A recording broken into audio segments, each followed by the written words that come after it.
സുഹൃത്തുക്കളെ, വയനാട് ദുരന്തം വളരെ വേദനിപ്പിക്കുന്ന ഒരു അനുഭവമായി മുന്നിൽ നിൽക്കുമ്പോൾ, ഇതിൽ സർക്കാരിൻ്റെ വീഴ്ചകൾ പല ഘട്ടത്തിലും സംശയിക്കപ്പെടുമ്പോൾ, മുൻകൂട്ടി വാർത്തകൾ ഉണ്ടായിട്ടും സർക്കാർ ഏർപ്പെടുത്തേണ്ട ക്രമീകരണങ്ങൾ ഏർപ്പെടുത്താതെ നിൽക്കുമ്പോൾ, മറ്റു വളരെ പ്രധാനപ്പെട്ട കൗതുകകരമായ വാർത്ത കൂടി പുറത്തു വരികയാണ്. വയനാട്ടിൽ ശാസ്ത്രജ്ഞർക്ക് വിലക്കേർപ്പെടുത്തുകയാണ്. അതായത് ഈ ഭൂമികുലുക്കം, മണ്ണിടിച്ചിൽ ഉൾപ്പെടെയുള്ള കാര്യങ്ങൾ ഇതിനെക്കുറിച്ചൊക്കെ പഠിക്കുന്ന ശാസ്ത്രജ്ഞരോ ശാസ്ത്ര സ്ഥാപനങ്ങളോ വയനാട്ടിൽ മുണ്ടക്കൈ ഉൾപ്പെടെയുള്ള മേഖലകളിലേക്ക് പോകരുത് എന്നത് അത് നിരോധിച്ചുകൊണ്ടുള്ള ഉത്തരവാണ് സർക്കാർ പുറത്തിറക്കിയിരിക്കുന്നത്.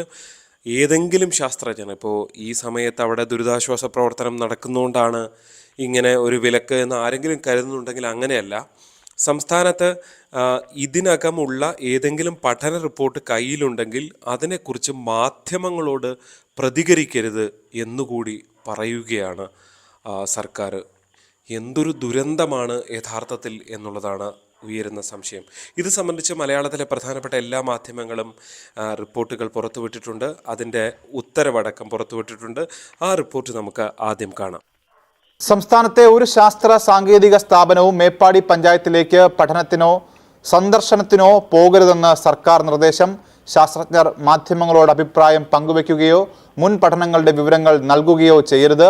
ഭാവിയിൽ പഠനം നടത്തണമെങ്കിൽ ദുരന്ത നിവാരണ അതോറിറ്റിയുടെ മുൻകൂർ അനുവാദം വാങ്ങണമെന്നും നിർദ്ദേശമുണ്ട്. CP അജിത ചേരുകയാണ്. അജിത, ഈ ഘട്ടത്തിൽ ഇങ്ങനെ ഒരു നിർദ്ദേശം എന്തുകൊണ്ടാണ്?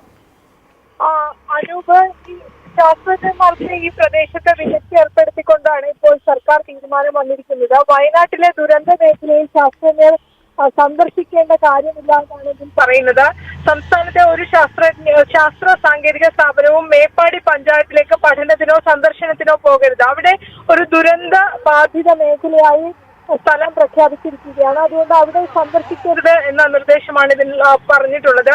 മാത്രമല്ല, ഇത് സംബന്ധിച്ചുള്ള അഭിപ്രായങ്ങൾ, ഇത് മുൻ പഠനങ്ങളുടെ കാര്യങ്ങളോ അല്ലെങ്കിൽ ഇത് സംബന്ധിച്ച അഭിപ്രായ പ്രകടനങ്ങളോ ശാസ്ത്രജ്ഞർ മാധ്യമങ്ങളുമായി അഭിപ്രായം പങ്കുവെക്കരുത് എന്നും ഇതിൽ പറയുന്നു.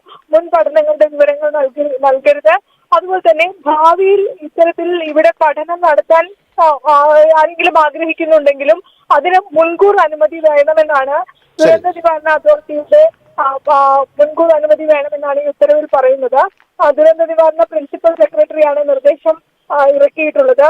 ശാസ്ത്ര സാങ്കേതിക കൗൺസിലിന് ഈ നിർദ്ദേശം കൈമാറിയിട്ടുണ്ട്. ഏതായാലും ഇത്തരത്തിൽ മാധ്യമങ്ങളോട് സംസാരിക്കുന്നതിന് വിലക്കേർപ്പെടുത്തി ഉദ്യോഗസ്ഥർക്കും വിലക്കുണ്ട്. കാരണം അതിന്റെ ഒരു തുടർച്ചയായിട്ടാണ് ഇപ്പോൾ ശാസ്ത്ര സാങ്കേതിക മേഖലയിൽ പ്രവർത്തിക്കുന്ന ശാസ്ത്രജ്ഞർക്ക് ഇത്തരത്തിൽ ഇവിടെയായിട്ട് വിവരങ്ങൾ പങ്കുവെക്കരുത് എന്ന നിർദ്ദേശം നൽകിയിട്ടുള്ളത്.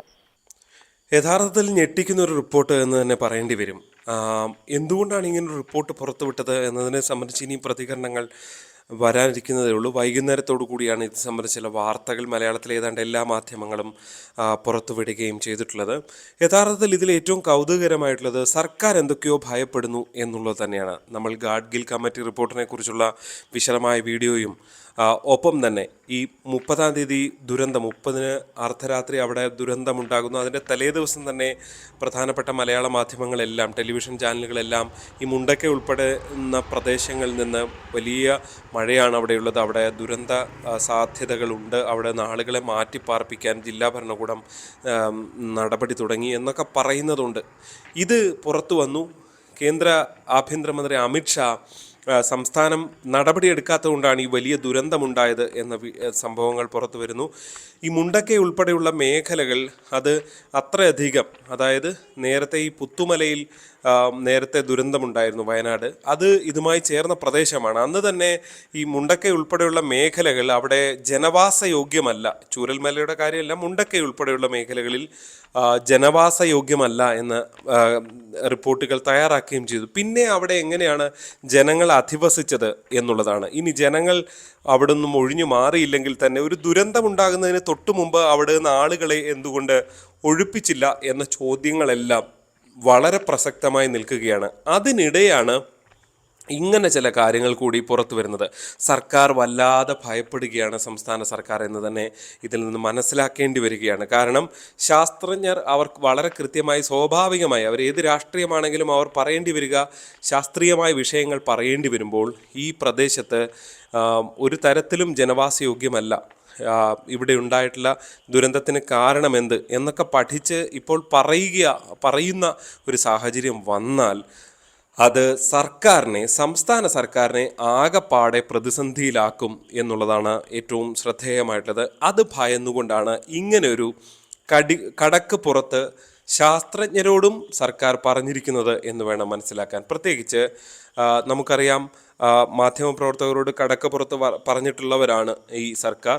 അത് ഈ ശാസ്ത്രജ്ഞരോടും പറയുന്നു എന്നുള്ളതാണ്. അതിൻ്റെ ഒരു പ്രതിസന്ധി യഥാർത്ഥത്തിലുള്ളത് ഇത്തരം മനുഷ്യർ അവിടെ പോയി ഇപ്പോൾ പഠനം നടത്തുന്നത്, അത് പഠനം നടത്തി പല റിപ്പോർട്ടുകളും തയ്യാറാക്കാറുണ്ട്. ഈ റിപ്പോർട്ടിൻ്റെ അടിസ്ഥാനത്തിലൊന്നും യഥാർത്ഥത്തിൽ നടപ്പാക്കാറില്ല എന്നുള്ളതാണ് പലപ്പോഴും പ്രതിസന്ധിയായി മാറാറുള്ളത്. മാത്രമല്ല, ഇത്തരം സമയങ്ങളിൽ തന്നെയാണ് അവിടെ പോയി പഠനം നടത്തുകയോ അതിൻ്റെ സാമ്പിളുകൾ എടുക്കുകയോ അത്തരം പല കാര്യങ്ങളും ചെയ്യാറുള്ളത്. ഈ സമയത്ത് തന്നെ പോകേണ്ടത് ഉണ്ടാകാം. അത് തടയുന്നു എന്ന് പറയുമ്പോൾ എന്തൊരു കഷ്ടമാണ് കേരളത്തിൽ നടക്കുന്ന സ്ഥിതി എന്നതാണ് ചിന്തിക്കേണ്ടി വരുന്നത്. ഇവിടെ യഥാർത്ഥത്തിൽ ഒരു പഠന സംവിധാനം, ശാസ്ത്രജ്ഞന്മാരെയാണ്, ഈ ശാസ്ത്രീയത ആണ് എല്ലായിടത്തും കൊണ്ടുവരേണ്ടത്, ശാസ്ത്രമാണ് വലുത് എന്നൊക്കെ പറയുമ്പോൾ ആ ശാസ്ത്രജ്ഞരെ തന്നെ അവിടേക്ക് വരാതെ നിരോധിക്കുക എന്ന് പറയുമ്പോൾ എന്തൊരു പ്രത്യേകതരം അവസ്ഥയിലൂടെയാണ് ഈ സംവിധാനങ്ങൾ മുന്നോട്ട് പോകുന്നത് എന്ന സംശയം കൂടിയാണ് യഥാർത്ഥത്തിൽ ബാക്കിയാകുന്നത്. ഫലത്തിൽ ഒരു കാര്യം ഉറപ്പാണ്, ഈ മരണസംഖ്യ ഇത്രത്തോളം ഉയർന്നു വരുമ്പോൾ ഈ ഘട്ടത്തിൽ രാഷ്ട്രീയം പറയരുത് എന്നൊക്കെ ഈ ഇടത് സൈബർ ഹാൻഡിലുകളും ഒക്കെ പറയാറുണ്ട്. പക്ഷേ ഇപ്പോൾ പറഞ്ഞില്ലെങ്കിൽ പിന്നെ എപ്പോഴാണ് പറയാൻ സാധിക്കുക? കാരണം ഈ ദുരന്തങ്ങൾ ആവർത്തിച്ചു കൊണ്ടിരിക്കുകയാണ്. ഇതിലെവിടെയെങ്കിലും ഒരു അറുതി ഉണ്ടാകുന്നില്ല. ഇത് 2018 പ്രളയത്തിലാണെങ്കിലും ഡാമുകൾ തുറന്നു വിട്ടത് മൂലം ഉണ്ടാകുന്ന പ്രതിസന്ധികൾ മൂലം അനിയന്ത്രിതമായി വെള്ളം നദികളിലേക്കൊക്കെ ഒഴുകി വന്ന സാഹചര്യത്തെക്കുറിച്ച് അന്ന് തന്നെ ചർച്ചകൾ ഉണ്ടായിരുന്നതാണ്. ഇപ്പോൾ ഇതാ ഈ മുന്നറിയിപ്പുകൾ ഉണ്ട് എന്ന് പറയുന്നത്, ഓറഞ്ച് അലർട്ട് ഉണ്ട് എന്ന് പറയുമ്പോൾ പോലും തലേദിവസം അവിടെ പോയി റിപ്പോർട്ട് ചെയ്ത മാധ്യമങ്ങളടക്കം കൃത്യമായ വാർത്തകൾ കൊണ്ടുവന്നു. ജില്ലാ ഭരണകൂടം അവിടെ നിന്ന് ആളുകളെ മാറ്റാനുള്ള നടപടികളടക്കം തുടങ്ങിയ വാർത്തകളടക്കം പുറത്ത് വന്നിരുന്നതാണ്. പക്ഷെ എന്നിരുന്നിട്ടും ഇത്രയധികം മനുഷ്യരുടെ ജീവൻ നഷ്ടപ്പെടുന്ന നിലയുണ്ടായത് അതാര് കാരണമാണ് എന്നുള്ളതാണ് ഏറ്റവും ശ്രദ്ധേയമായിട്ടുള്ളത്. മറ്റു പല റിപ്പോർട്ടുകളും പുറത്തു വരുന്നുണ്ട്, കൃത്യമായ നിർദ്ദേശങ്ങൾ, അതായത് മുന്നറിയിപ്പുകൾ ഈ മേഖലയിൽ ഉണ്ടായിരുന്നതാണ് എന്നതൊക്കെ വരുമ്പോൾ സർക്കാർ ഉറങ്ങുകയായിരുന്നോ എന്ന ചോദ്യമാണ്. എത്ര വലിയ ദുരന്തമുണ്ടായാലാണ് ഇനിയും സർക്കാരിൻ്റെ കണ്ണ് തുറക്കുന്നത് എന്ന ചോദ്യം മാത്രമാണ് ബാക്കിയാവുന്നത്. വളരെ വേദനയോടുകൂടിയാണ് ഈ സമയത്ത് ഇത്തരം വിഷയങ്ങൾ പറയേണ്ടി വരുന്നത്. രാഷ്ട്രീയം തന്നെ പറയേണ്ടി വരുന്നത്. ഇതിൽ ചില സർക്കാരുകൾ ഇങ്ങനെ ഇരുന്ന് ഉറങ്ങുമ്പോൾ അതിനെക്കുറിച്ച് എങ്ങനെയാണ് പറയാതെ വരിക?